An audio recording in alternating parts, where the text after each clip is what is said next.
Hey there. So this is for Deepta, Austin, and Nowsheen, and it's a quick video just to orient you with respect to the data that I've put on the OneDrive.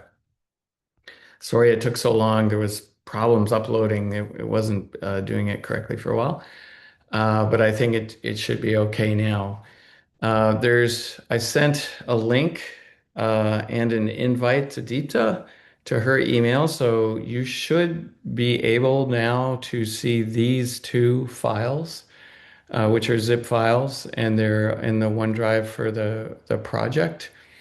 If you don't see them or you can't get to them, send me an email. We'll try and set up a link to get to them. So these are the two files for the pacing lead data. I had to add this one because there was something missing in here, as we'll see, and you can just add this one back into here. Let's go to, so this large zip file is essentially just, a compression zip of these four directories in this one file here. Inside the four directories, we have uh, first, let's look at this. This is the raw images for I think it's 17 patients, but it's numbered 1 to 20. There's a few missing. And so here you have the raw Nifty file, which gives the 3D volume for the patient's image that has the leads in it. And then these files are the segmentation files for those leads. So they have embedded in there the pixel values are either 0 or they're an integer indicating which lead is at that location. And I believe I put a 3 by 3 box for each lead. And inside that 3 by 3 box, there is the pixel values for that box are like 4001 for the first position, 4002 for the second position, etc. And so those are used to create a mapping over top of the image as because they're co-located with the image. Um, I also created when I was doing that mapping, I made just PNG files as a sort of reality check just to make sure the points are in the right place. And so for each patient, you get a set of these PNG files that are slices that contain any of those labels. And so because it's a 3 by 3 box, there'll be three slices for each location. And so we can see at slice 109, 10, we have, there must be something in there. If we look in, it's probably this position here. Looks to me. Let's take a look at another slice. There's 13, 14, and 15. So if I go to 14, here's the position right there. And so the two slices either side of 13 and 15 also would have this little purple 3 by 3 square in them. And so that's that location. There, it just goes through and finds the slices where you have things. It doesn't do them in a sensible order. So in 53, there's a box that gives you the anterior wall. And it's mapped on top of the original Nifty file, the original 3D volume, so that as a reality check to make sure it got thrown in the right spot. Okay, so you have one of those, a set of those for each patient as a reality check. These are the original CSV files that I created by manually marking points inside Horos. Okay, and one of those CSV files, if we just zoom in here to two, so we'll open this just, with Excel, and it looks something like this, very simple little file. It has a label, which is ASCII text, so anterior, apex, base. This is the point that's right at the mitral valve. This is the anterior wall, and this is the apex of the left ventricle. And then it has four electrodes for the left side. Electrode 1 is the one that is at the end of the pacing lead, right at the distal tip of the pacing lead. And then we move back. up the pacing lead to 4. And then RL1 is the pacing lead that's in the right ventricle at the end of the pacing lead. So this electrode's the most distal. And then 2 is one back. And then these locations are actually in millimeters, given where I clicked on that point inside Horos. It knows where the cursor is in the patient space or the scanner space and just saves that as a millimeter coordinate system. Okay. And so that is a CSV file that I created. This is the file that was saved by Horos, and we can read that just for grins.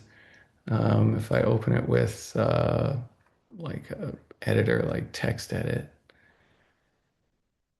it's can't I see TextEdit here? There it is.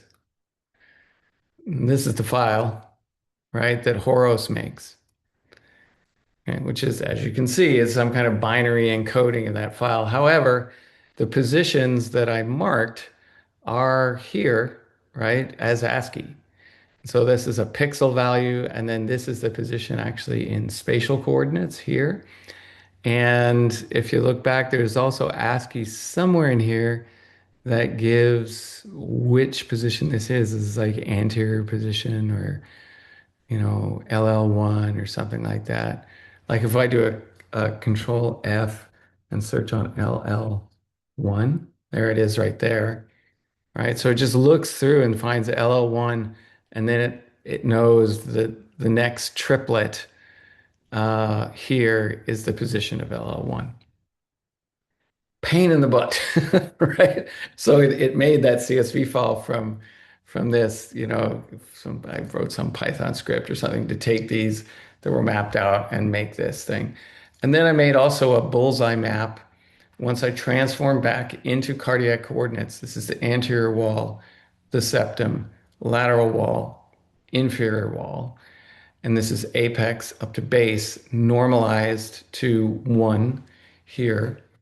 So you take the absolute coordinates and you see how far do they go and you normalize. I'm either at the apex at 0 or at 1 at the top of the base. And then these angles are computed from those other two coordinates. And then this is the most distal. So this would be RL1, this star, and 2. So I had to put a star because I didn't know which way it was up. And this is LL1 here, and then LL2, LL3, and LL4. Okay, so those are the positions of the pacing leads in this patient. Okay, so those are there. I don't think you really need to touch those. So you may want to make this CSV file with actual positions that you find. But I think the output of the network is actually going to be a 3D image with spots, labeled spots, that give you lead one or electrode one, electrode two, three, and four on the left side and right side. But that's why this is a project, because there are some subtle things that need to be worked out that aren't particularly obvious right now, but I'm sure we can work them out. So that's the seg files, the image files, the pictures for reality checks, and the original data. And then this little movie here just gives you every one of these that I've done so far. So these are all the ground truth positions. You can kind of see how much they change. They change a lot, right? So they can be really basal or really apical, or they move around quite a bit. So it's important to know where the heck are you putting that thing. Um, and then I could show you, I guess, using Horos. This is okay. So this is that patient with some of the manual leads. So here I clicked on here. I didn't do it in this view. I did it in a 3D view so that I had context. But this was found to be the apex of the left ventricle. So I encoded that as apex, and then it decides given the position, what that 3D position is. And if we come back through, we'll see some of the marks. There's LL1, right, was clicked on, and that gets written to that ROI file, etc.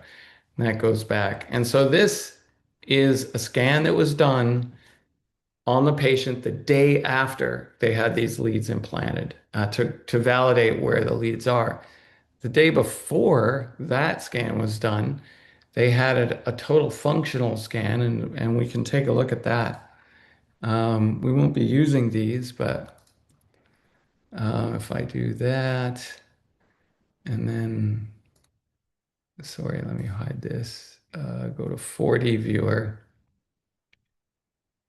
It reads that data in, and now this is 20 volumes. So this is a lot of data to read in. Here's the patient's chest. These are the leads for basically, oh, it looks like this patient might have had some surgery, huh?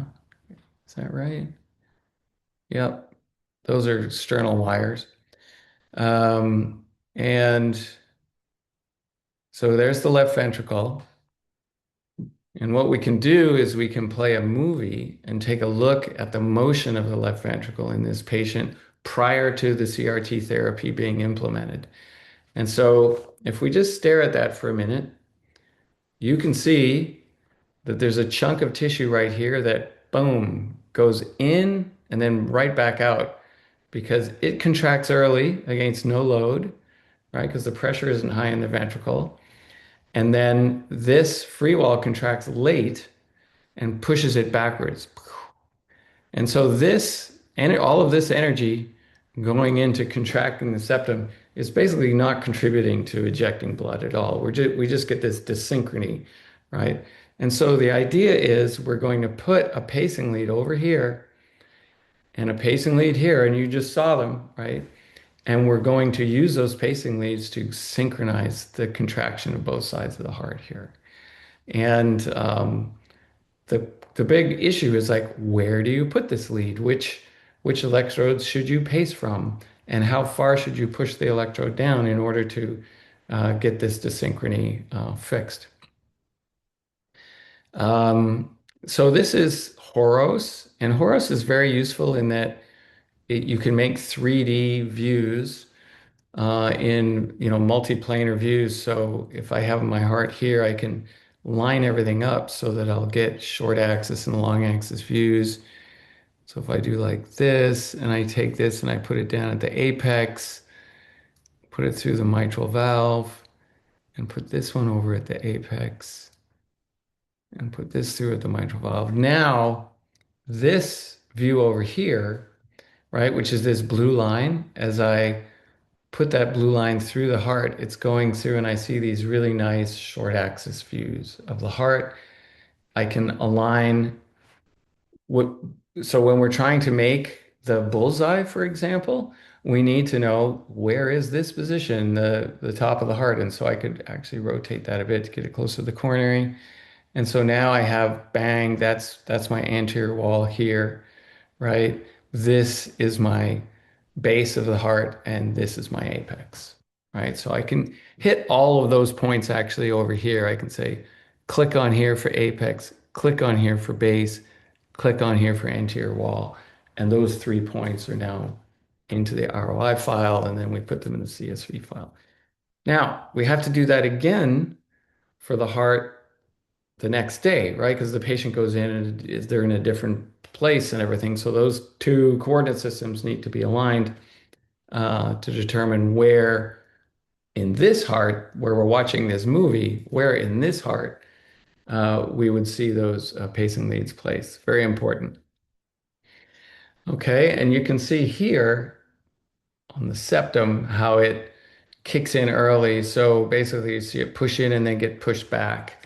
So that's really not doing any work towards ejection. Okay, so that's quick introduction. That's Horos, which is an easy way to look at the data. Another way to look at the data actually is ITK snap, which is here. And then we can just look at the NII files right here. So we were looking at two, right? So bring that in, load it as a main image. There it is. You come up, usually auto contrast to get the contrast looking good. And now you can page up and down through that data to take a look at it, right? And if you want to look in like a long axis view or something like that, it's harder to do it in ITK Snap, but you can do it. I think you go to Tools, Image Free Rotation, and it'll bring up this menu. That's how it works. And then I would do Interactive Tool. It's not as nice to work with as Horos, but now you can grab the image and sort of center it. These are the other imaging planes we're looking at here. So to look at a long axis, we would need to, rotate this image such that this line was going down the long axis, and here's the long axis over here. So we need to rotate it so that it's on the long axis. So there we go there. Another way to do it is to drag it so that this crosshair is at the apex. Get it at the apex on both of those views and then rotate it so that in both of these views it goes through the mitral valve this way and this way. And now we have a short axis view down here. So I can go up and down and look at the heart in cross section. So here's the anterior wall. But as I said, it's not as nice really as Horos in terms of doing that. However, for a reality check, let's find a lead. Okay, maybe on this one, let's find a lead. If we go down, there's an electrode right there, right? So we'll call that the electrode. I think if you click on these once, you can move slice by slice. So go to the arrow, click, click, click, click, click. So there, I would say that's an electrode, right? Now, if I move this image such that that electrode is on the cursor, right? It's on the cursor in every view now, and it tells you where that lead is. That's the translation to get to the lead, right? So it's another way of doing a reality check for just the actual position. Now, you may have to, let's see if this works. Which one is this? This was, yeah, that was, I think, lead one or electrode one. So let's reset the whole thing and we'll go here and we'll see if we can find electrode one in this. It's gonna be that right there, right? And now if I drag the image such that that is on the electrode, oh, that's a different displacement, right? Darn. Because I didn't do a Z translation to do that. That seems impossible, right? Okay. I don't know about this. You'd have to calibrate this for yourself because here we say Z is 0. Really? So I'm not sure how this works. Sorry. So Horus is the best way. If you're going to go back and actually find where a coordinate is, it'll print it up on the screen, and so you can see it. Um, okay, I think that's it. So I've sent a link to DeepDive for those two files, and if you have questions, just shoot me an email. Okay.